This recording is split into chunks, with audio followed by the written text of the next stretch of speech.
চিত্তরঞ্জন মাঝি এবং লক্ষ্মী মাঝি এই বাবা এবং মা এই আজকের শুভ দিনে এই বিশেষ তিথিতে এই বিশেষ দিবসে বিশ্বম্ভর এবং রুক্মিণী দেবীকে এই ফিরিয়ে এনেছিলেন।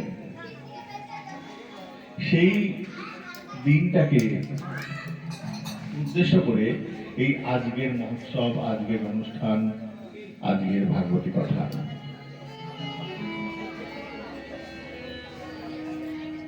সেবা তো সবাই করে, মনে তো সবাই রাখে। ছেলের জন্মদিন, মেয়ের জন্মদিন সবাই আমরা মনে রাখি, কিন্তু ভগবানের গুরু প্রবেশের দিন মনে রাখা একটা উত্তম ভক্তের। ভক্ত তো অনেক রকম হয়, উত্তম ভক্ত, মধ্যম ভক্ত, কনিষ্ঠ ভক্ত। তো উত্তম ভক্তের লক্ষণ হচ্ছে ভগবানকে হয়তো সে ভালো কিছু জানে না,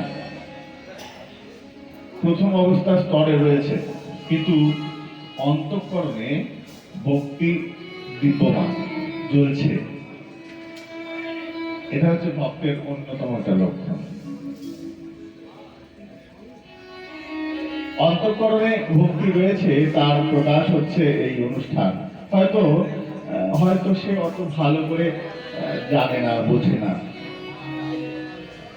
তাই অনেক অনেক বৈষ্ণবকে ঘরে ডেকেছে, অনেক সাধুর আগমন হয়েছে, কত মায়েরা। আমার সব থেকে ভালো লাগছে কি জানো, প্রত্যেকের কপালে তিলক, কণ্ঠে মালা, মনটা বড় ভালো লাগছে, যেন মনে হচ্ছে নিজেদের লোকেদের সামনে বসে ওই কথা বলছি। হ্যাঁ গো, যখন কপালে তিলক দেখি, কণ্ঠে মালা দেখি, তখন মনে হয় সব আমার লোক, আমি তাদের, তারা আমার। তখন আর ভেদাভেদ মনে হয় না, এই কোন গুরু শিষ্য, এই কোন গুরু শিষ্য, এই কোথা থেকে এসেছে, এই বলতে তখন আর মাথায় থাকে না। তখন মনে হয় সব আমরা নিতাইয়ের দাস, সবাই আমরা গৌরের দাস, আমরা সবাই গৌর ভক্তজন, আমরা সকলে গৌর আনুগত্যে এসেছি।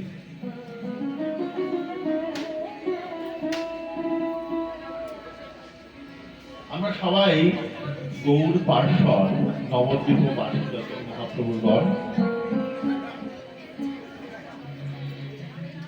তা আমরা সেই গণেশ